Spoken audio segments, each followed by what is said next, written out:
You wanna be in a business na hindi transactional, but instead relational. Anong ibig sabihin, Sir John? For example, in one of my market, Christian market, may mga customers po ako, lahat ng ebook ko binili niya because I have a relationship with them.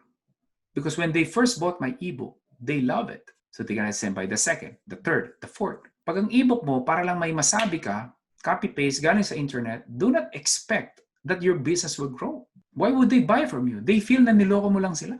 That's what will happen. Alam niyo po ba kung sino yung pinakamadaling bentahan? Anyone here can make a guess. Sino po yung mga taong pinakamadaling bentahan? Yung dati ng customer. Ulitin ko po, ang pinakamadaling bentahan, 10 times so much easier to sell to.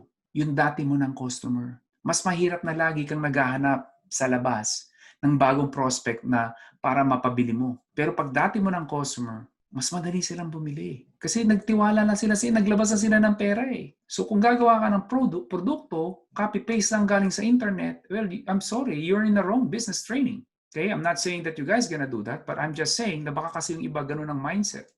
I just want, kahit na ano, basta copy-paste na lang. That's not gonna happen. Okay?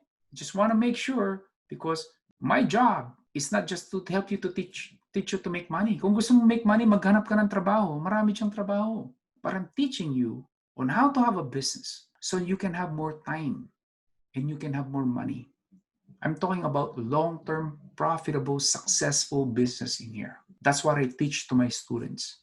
Hindi sila naging, yung iba yung mga naging milyonaryo. Because simply, kumuha lang sila ng internet, copy-paste, ilagay sa ebook, milyonaryo na sila. That ain't gonna happen. Dahil hindi po stupido ang mga tao. Hindi po sila basta-basta maluloko. Wait, before you go, do not forget to click that red subscribe button below. Appreciate it. Thank you for watching.